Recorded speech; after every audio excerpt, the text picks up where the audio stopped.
Aisyah, tadi kamu minum di gelas sebelah mana? Ini. Tunjukin. Yang nunjukin di gelas apa? Letak bibirnya dia tadi minum. Maka Nabi SAW gimana? Ngambil gelas yang bekas Aisyah itu, kemudian sambil diperlihatkan beliau meminum di tempat di mana bibir Aisyah tadi minum.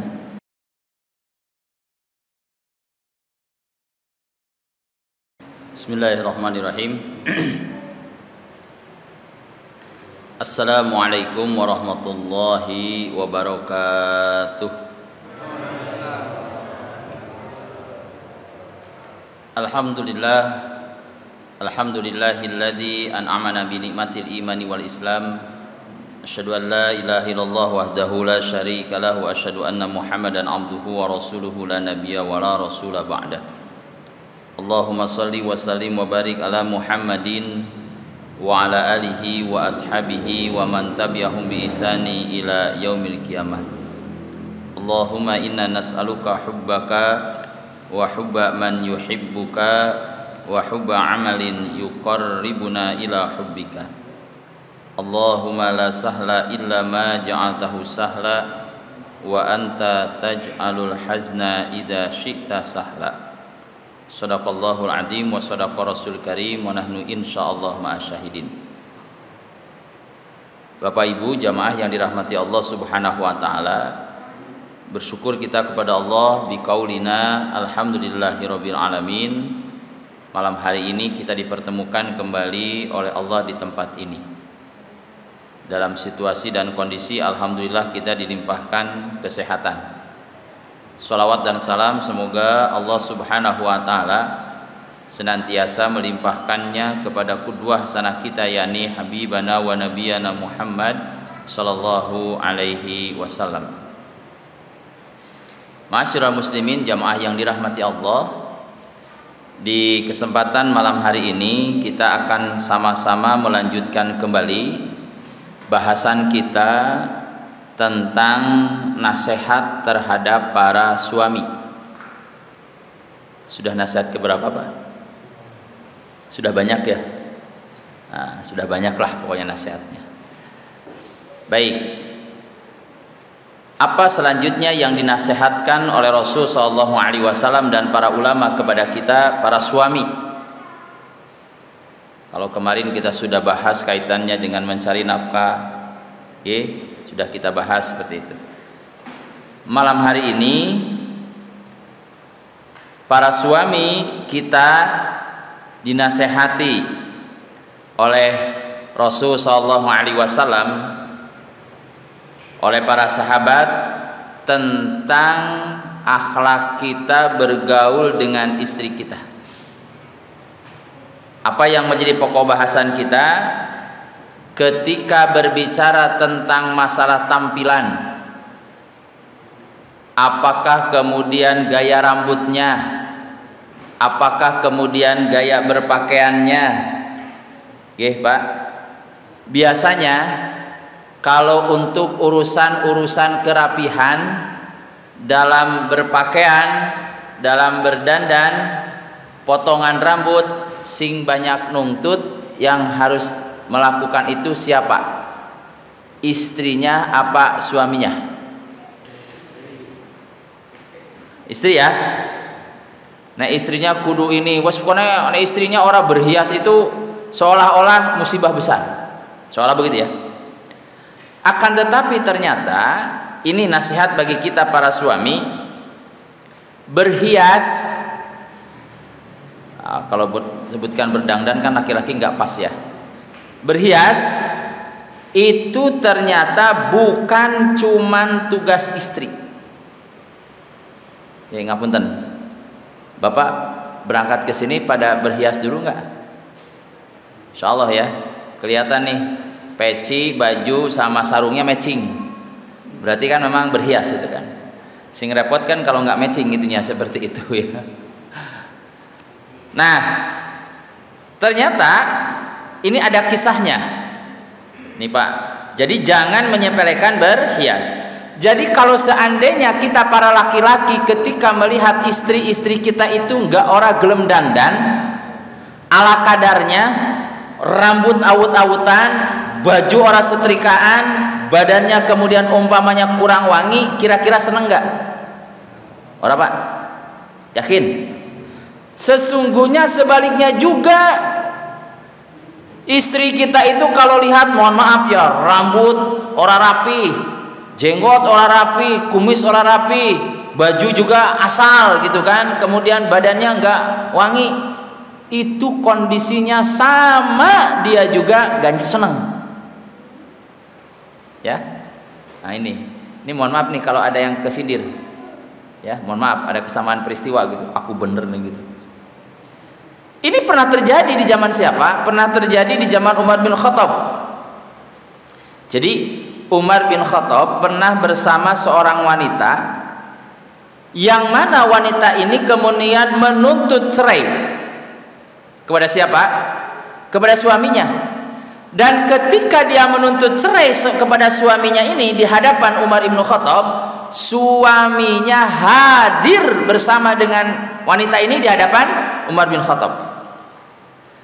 Dan lihat, Umar itu melihat si suami ini rambutnya acak-acakan. Nih bapak-bapak coba, kalau rambut itu kalau udah rambut panjang itu kalau rapi mungkin nggak ada masalah. Tapi rambut yang lewatin kuping kemudian awut-awutan gitu kan, terus nggak enak lah. Nah Umar bin Khattab itu ternyata beliau melihat si suaminya ini, si suami perempuan ini, mohon maaf, acak-acakan, tidak rapi, penampilannya itu kotor, bajunya kotor. Ya kalau kita mungkin baju kan kita gini lah, kita nggak usah ngomong kotor, sama-sama bersih, tapi baju yang bersih itu disetrika dengan tidak disetrika benten beda. Nah seperti itu. Nah karena Umar ini melihat tampilan si laki-laki itu seperti ini, kemudian Umar merasa terganggu, dan Umar memerintahkan kepada laki-laki ini yang datang dengan istrinya dengan kondisi tidak menyenangkan, kumal, dekil, maka ketika melihat itu kemudian Umar memerintahkan kepada suami itu ya, agar apa? Agar kemudian si laki-laki ini mandi dulu, mandi dulu, kemudian sisir rambutnya, kemudian potong kukunya, kemudian selanjutnya apa? Silahkan datang lagi kemudian dengan istrinya. Ya, jadi ini dua orang ini disuruh rapi-rapi dulu. Jadi orang datang kepada Umar mau minta cerai kepada suaminya, tapi datangnya dengan pakaian seperti itu, maka dua-duanya disuruh pulang dulu, silahkan bersihkan dulu, rapikan dulu semuanya. Setelah rapi, kemudian si laki-laki ini dengan istrinya tadi mendatangi Umar, ya. Dan Umar tadi permintaannya apa? Mintanya apa tadi? Minta cerai. Ah, kemudian karena mereka datang tapi dengan kondisi sudah berbeda, maka Umar siap-siap untuk memutuskan hukumnya, permintaannya tadi, siap untuk memutuskan permintaan tadi. Nah, tiba-tiba karena melihat ada perubahan di siapa yang rubah? Si rubah sinten? Suaminya ya, suaminya. Si istri tadi ketika melihat suaminya ternyata, mungkin bahasanya kita, dening ganteng juga ya. Oh ya, glowing. Kita pun glowing. Jadi ketika melihat suaminya yang tadi tampilannya tidak menarik, tampilannya bau seperti itu, dekil, tetapi ketika sekarang melihat suaminya sudah berubah, dia bersih, dia rapi, maka apa yang kemudian disampaikan ke hadapan Umar? Si istri ini menyampaikan kepada Umar, ya Amirul Mukminin, saya menarik kembali permintaan saya untuk bercerai dengan suami. Nah, artinya apa? Enggak jadi. Ya. Maka dengan kejadian ini, ya, jangan menyepelekan urusan-urusan berhias tadi. Sampai-sampai Umar kemudian berikan nasihat dengan kejadian ini. Kata Umar bin Khattab, karena itu wahai para laki-laki, berhiaslah selalu untuk para wanita. Ya, demi Allah para wanita menyukai kalian bersolek untuk mereka, sebagaimana kalian juga suka kalau istrinya dangdan untuk kalian. Nah, jelas Pak? Ini nasihat kita. Jangan menyepelekan urusan performance kita, tampilan kita. Oke, seperti itu. Tapi kadang-kadang kan begini, so ada ungkapan, lah ngapa wis laku iki, itu kan? Suka ada bahasa begitu. Apa? Wis tua gitu kan. Nah, itu.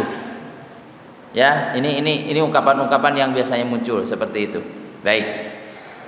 Nah, jadi Bapak-bapak Ibu sekalian, ternyata Nabi begitu luar biasa, ya, Islam luar biasa memberikan perhatian ini. Artinya keharmonisan dalam keluarga itu ternyata bisa berangkat dari cara kita berpakaian, cara kita nata rambut, itu berpengaruh. Oke, nah seperti itu. Jadi di kalangan kita hari ini tidak sedikit para suami yang beranggapan bahwasannya dangdan itu hanya tugasnya istri, sedangkan suami tidak usah. Ya, walaupun kita juga jujur kita katakan, kan suka begini ya, nek laki-laki itu kalau mau pakai pakaian cepet apa lambat? Cepet ya, pek. Kalau perempuan lama. Kadang kan suka nanya, mau kondangan, ditakoni kan Pak, ditanyain kita, Mas, iki sing apik sing dia, sing merah apa sing kuning? Kata bapak, sing merah. Ternyata keluar pakai yang hijau. Ya, begitu. Nah, jadi banyak gitu. Nah, maka itu kita kemudian pahami dengan baik kalimat ini. Jadi sampai-sampai Allah Subhanahu wa taala ketika berbicara tentang keseimbangan berhias tadi, Allah menyampaikan walahunna mislul ladzi alaihinna bil ma'ruf. Bagi perempuan, mereka ini memiliki hak seimbang dengan kewajibannya menurut cara yang ma'ruf. Ya, jadi ini poin pertama, ya. Dan tapi mohon maaf, ketika kita kemudian sudah berhias, berdandan dengan baik, itu jangan kebablasan. Kan suka kebalik. Nek sing berhias tenanan mau kemana? Neng umah apa kondangan? Kondangan. Neng umah biasa baik gitu kan, seperti itu. Nah, artinya apa? Artinya jangan sampai kemudian anjuran ini salah kaprah. Ya mono-mono dongdon, bayi dangdan baik, enggak begitu, ya. Nah, Bapak Ibu sekalian yang dirahmati Allah Subhanahu wa taala, jadi ini nasihat yang disampaikan kepada para suami adalah untuk berhias. Untuk siapa? Untuk istri kita. Maka sesungguhnya seorang laki-laki senang kalau istrinya berhias, begitu juga seorang perempuan senang kalau kemudian melihat suaminya itu rapi. Ya. Yang jelas ketika kita diminta untuk hal tersebut, berarti ada apa? Ada hal yang harus diperhatikan, bukan hanya penampilan. Masalah pakaian, ya. Maka ini nasihat yang selanjutnya bagi para suami, baguskan pakaian kita. Awas ya, bukan bagus itu nggak mesti baru. Ya Pak, bagus nggak harus baru, bersih, rapi, ya. Baguskan pakaian kita. Kemudian kalau kita punya kendaraan, baguskan kemudian kendaraan kita. Karena Allah Subhanahu wa taala tidak suka dengan yang namanya keburukan. Ya. dikisahkan ada seorang sahabat. Ini tentang berpakaian. Ada seorang sahabat yang mana dia bercerita Nabi SAW itu pernah melihat dirinya berpakaian kumang. Jadi kurang pas lah pakaiannya, seorang layak pakai. Kemudian Nabi bertanya kepada laki-laki ini, kamu itu punya harta apa enggak? Gitu ya, kamu tuh punya harta apa enggak? Kemudian dijawab, sama laki jawab ini, apa jawabannya? Ya Rasul, dari segala jenis harta Allah telah memberiku. Saya punya unta, saya kemudian punya kambing. Berarti mohon maaf, orang ini punya harta enggak? Kalau dibandingkan harga kambing, harga unta dengan pakaian, kira-kira mahalan mana? Seandainya kambingnya dia jual untuk beli pakaian, masih sisa enggak? Ya. Berarti apa? Ada orang yang karakternya punya harta tapi tidak perhatian dengan pakaiannya, ala kadarnya pokoknya. Lah ngapa? Begitu ya. Ini terjadi di zaman Nabi SAW. Maka saat itu Nabi SAW menyebutkan, faida atakallahu malan, kalau seandainya Allah memberimu harta, ya, kalau Allah seandainya memberi kamu harta, fal yura atharu nikmatillahi alaika wa karamatih.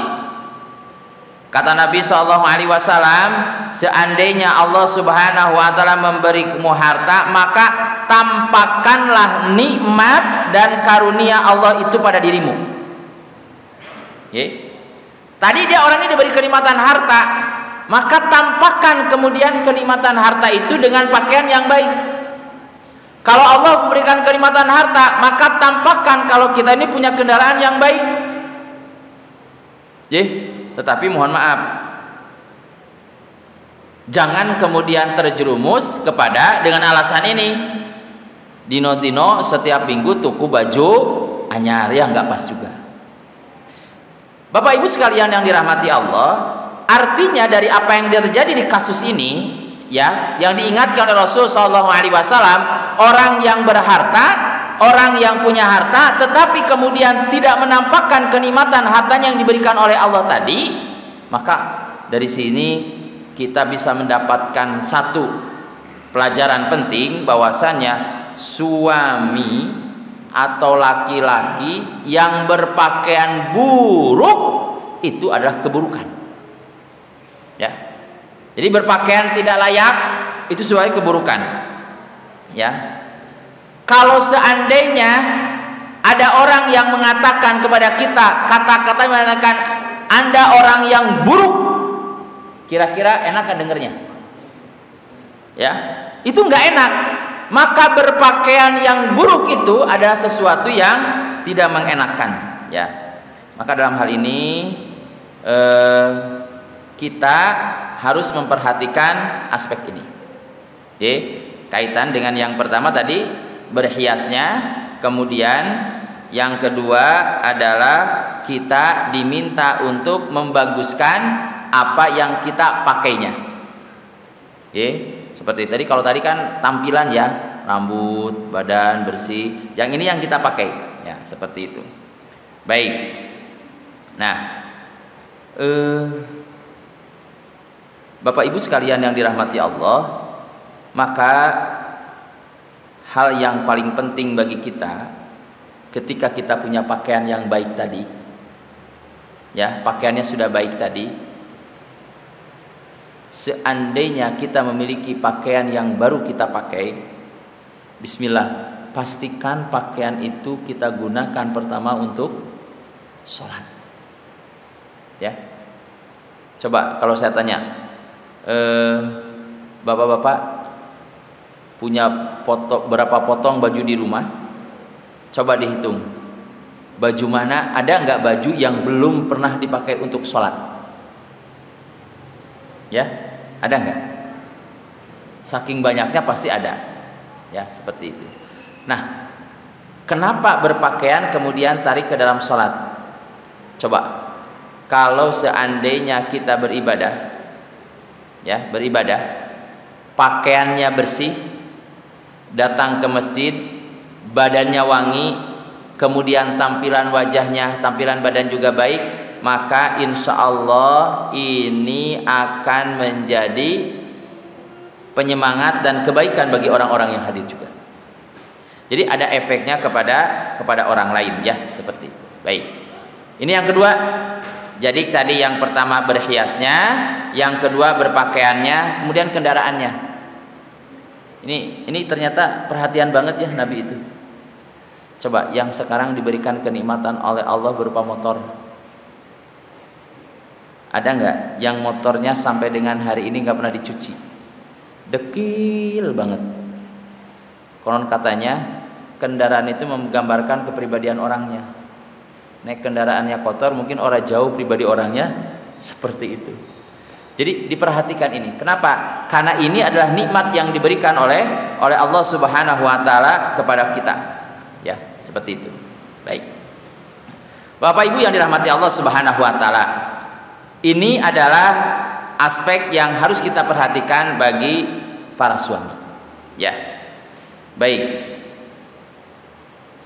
Dan ketika kita kemudian berkeluarga, kalau tadi kita diminta mungkin ujiannya dengan harta, bisa enggak menampakkan nikmatnya, bisa enggak kita diberikan kenikmatan jasad, menampilkan kemudian tampilan terbaik. Selanjutnya, ketika kita berkeluarga, ini para suami, ya, ketika kita berkeluarga menjadi seorang suami, setiap orang hidup, setiap suami ya, itu mesti orang hidup itu punya ujian. Itu Pak ya. Ketika kita berkeluarga ada ujiannya. Macam-macam ujiannya. Bisa jadi ujiannya apa? Ujiannya mungkin kekurangan materi. Ujiannya bisa jadi sakit, atau ujiannya bisa jadi dari anaknya, atau bahkan ada orang yang diuji ya, dan ujian itu ada di siapa? Adanya di istri. Jadi bisa jadi istri kita ini adalah ujian bagi kita ya. Ya. Nah, maka daripada itu, apa yang kita miliki, mau anak, mau harta, mau istri, mau suami, bisa jadi itu ujian. Maka ada kisah di ulama itu, namanya Imam Ibnu Libad Al-Maliki. Ya. Ini cerita tentang ujian. Ya. Tentang ujian. Bisa jadi ujian siapa? Istri. Ini Imam Ibnu Libad ini mempunyai seorang istri cantik. Ada yang cantik istrinya? Ada ya. Akan tetapi cantiknya istrinya ini punya perangainya galak. Agak mending ya. Nek cantik galaknya mending lah ya. Wis ora sepiro galak. Nek biasanya wong cantik, orang galak, lisannya gimana? Omongannya nyelekitir bang enakin. Ini orang ini udah cantik, galak, kemudian lidahnya tajam. Wah, ini ngomong itu pokoknya nyakitin. Dan diceritakan, dikisahkan istrinya ini sering sekali menyakiti hati suaminya dengan lidah tajamnya itu. Entahlah omongannya apa. Sering pokoknya menyakiti suaminya dengan ucapan ini. Bahkan satu hari, saking luar biasa ini lisannya ini, satu hari beliau ini pernah menuduh suaminya ini berzina dengan pelayannya. Ya, berzina. Padahal mohon maaf ini ulama. Coba Pak, kira-kira kalau ada istri kayak gitu kurang ajar apa enggak? Ya kurang ya, kurang pengajaran ya. Cantik, galak, tapi omongannya kasar, tajam, sampai dia gimana tadi?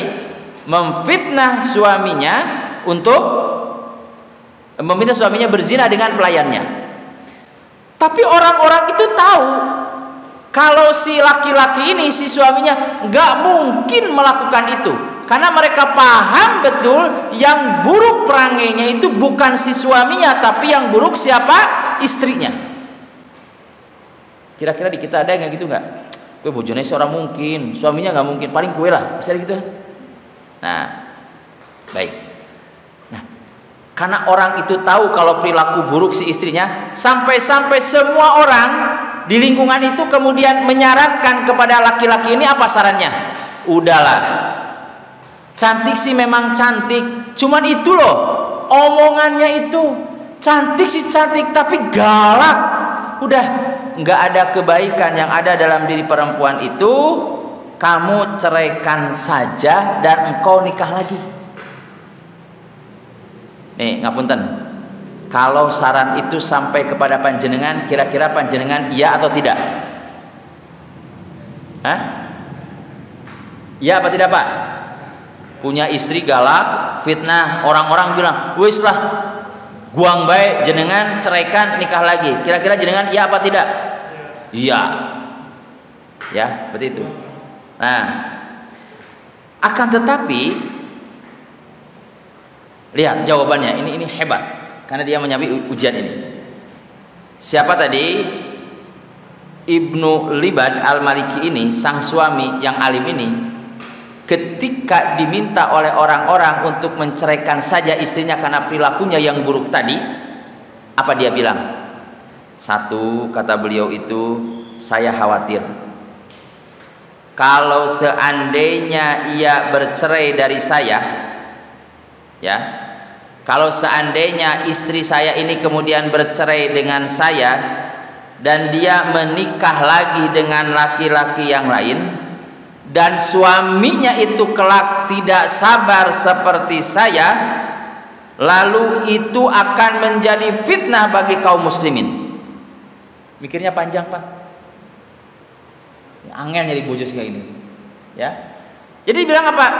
Dia nggak mau ceraikan apa? Yang dipikirkan adalah kalau seandainya, jadi bukan mikirkan dirinya sendiri, tapi dia berpikir ini wanita ini perangainya udah buruk. Kalau seandainya kemudian saya ceraikan dan dia nanti menikah dengan laki-laki lain lagi, dan laki-laki yang itu ternyata tidak sabar dan memfitnah yang sama, khawatir fitnahnya ini akan merusak kaum muslimin. Hebat, kuat. Nah, yang kedua apa? Yang kedua, kata beliau, saya berat menceraikan istri saya. Kenapa? Karena ayahnya baik kepadaku. Ya, itu berat dia. Ya, itu alasan yang kedua. Saya berat. Kenapa? Bapaknya baik banget sama saya. Terus yang ketiga apa? Yang ketiga dia katakan, nah ini jawabannya, likulli mu'minin mihnatun wahia mihnati. Kata beliau yang ketiga alasannya apa? Yang ketiga kata beliau, setiap orang beriman itu mesti punya ujian, ya. Setiap orang beriman itu pasti punya ujian, dan dia, siapa dimaksud? Istrinya. Dan dia adalah mihnati, dia ini adalah ujian bagiku. Tuh, ya. Nah, karena kita, ya kalau dalam konteks keluarga, istri ada mantan, ya Pak ya. Mantan istri, mantan suami ada nggak? Ada. Tapi kalau anak, nggak ada mantan anak. Kue mantan anakku nggak bisa. Mantan istriku, ya. Nah, Bapak Ibu, disinilah yang perlu kita pahami bagi para suami. Kalau kemarin kemudian kita berkisah seorang laki-laki yang mampu menahan apa? Rasa, ya, mampu menahan rasa tidak suka. Ini termasuk kategori, mohon maaf ya, kalau mendapatkan laki-laki yang seperti ini jangan dianggap kemudian laki-laki yang takut sama istri, enggak. Tapi laki-laki yang memang paham kemuliaannya. Kalau kemarin kan di bulan yang lalu kita kisahkan gimana ada seorang suami, seorang laki-laki yang ketika ditanya oleh muridnya amalan apa yang paling dia harapkan nanti di akhirat, apa jawabannya? Jawabannya kesabaranku terhadap istriku selama berapa tahun, Pak? 40 tahun.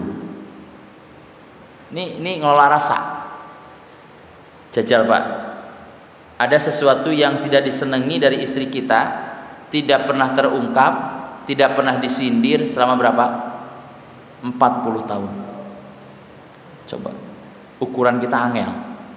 Kalau kita anak sing ora seneng langsung kan, aku ora seneng. Gitu. Ini bayangkan 40 tahun menjaga itu. Nah, kalau ini komplit nih, kalau disatukan ya, ayu, galak, nyelekitin, nah itu mending ya. Ini kalau umumnya udah orang ayu, galak, nyelekitin, ais, double pahalanya, begitu ya. Nah, baik, Bapak Ibu yang dirahmati Allah Subhanahu Wa Taala, jadi dari kisah ini, jadi orang-orang soleh itu kadang-kadang untuk melatih kesabarannya dengan cara begitu, Pak. Ya, kenapa? Karena itu asli latihannya, nggak dibuat-buat gitu. Ya, seperti itu. Ya, kalau kita lihat siapa nabi-nabi yang dapat ujian istri yang buruk? Nabi Nuh. Ya, Nabi Nuh. Ini Nabi Nuh ini adalah orang yang luar biasa. Ujian istrinya luar biasa Nabi Nuh itu. Nabi siapa lagi? Nabi Lut. Itu diuji juga istrinya kemudian luar biasa. Nah, maka kalau ada hari ini keluarga yang hari ini kita dapatkan, umpamanya suaminya rajin ke masjid, suaminya rajin ibadah, tapi istrinya akhlaknya buruk, gak usah kaget. Itu kita bukan istri Nabi. Istri Nabi aja buruk perangainya ya. Baik. Nah, Bapak Ibu yang dirahmati Allah Subhanahu Wa Taala, sudah habis waktunya. Isya jam berapa?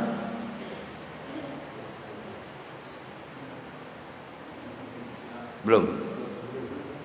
19. Baik. Nah,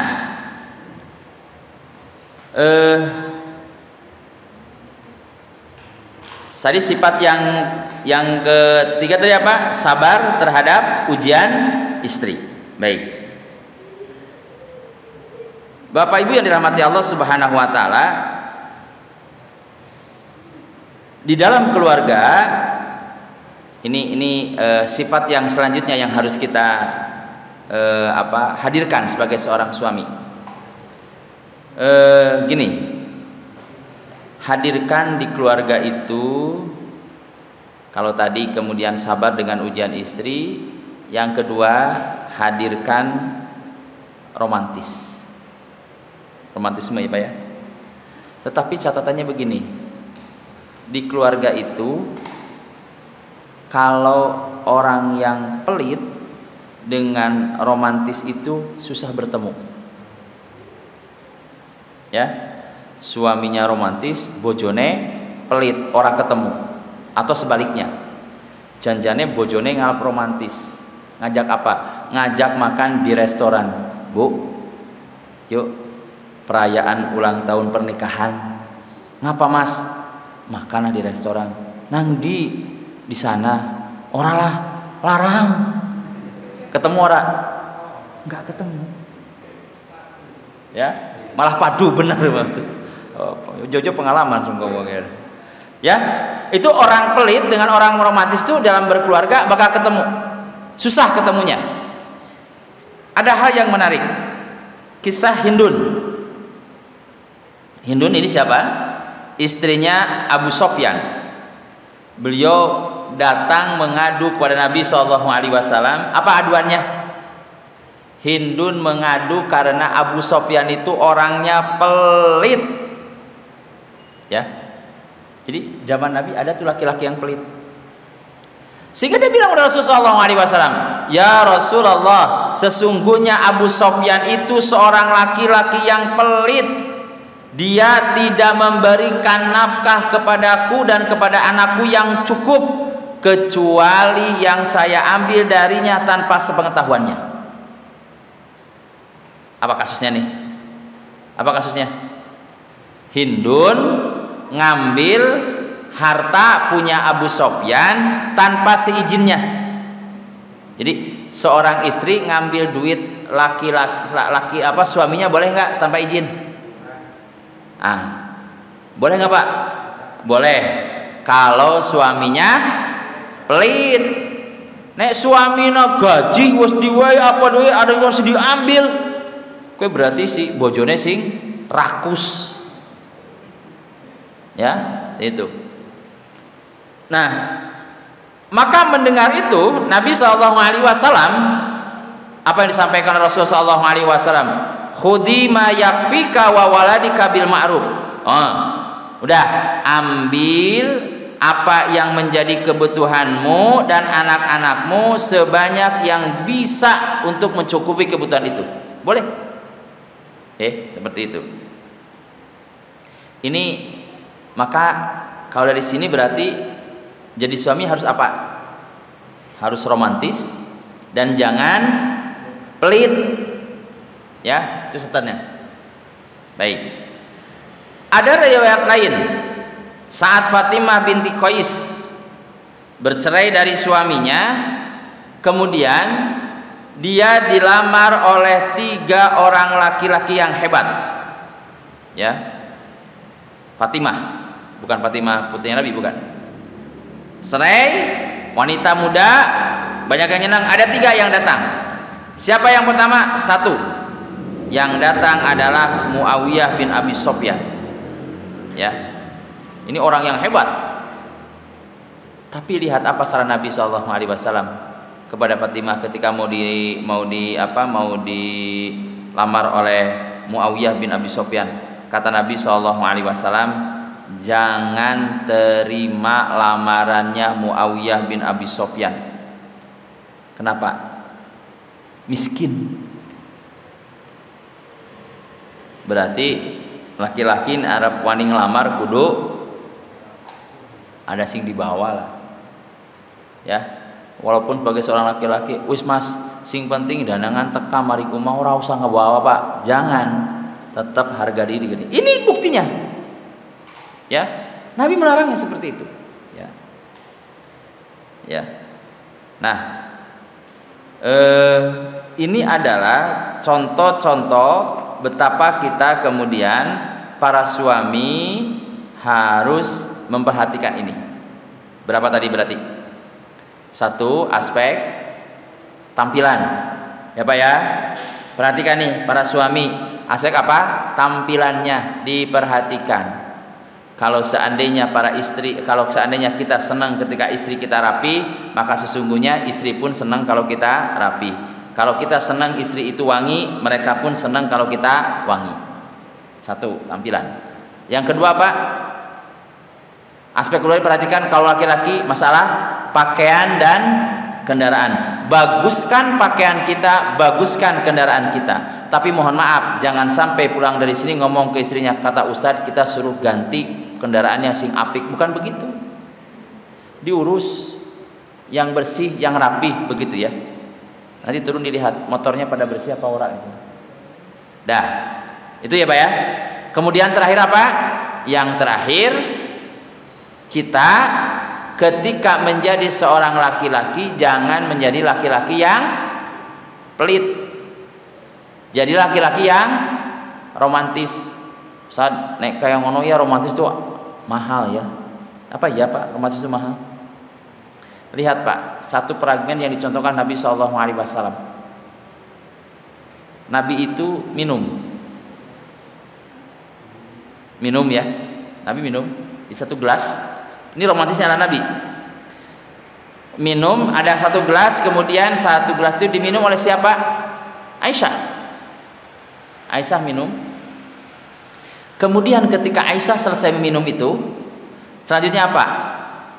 Datang Rasulullah SAW, kemudian nanya kepada Aisyah, Aisyah, tadi kamu minum di gelas sebelah mana? Ini.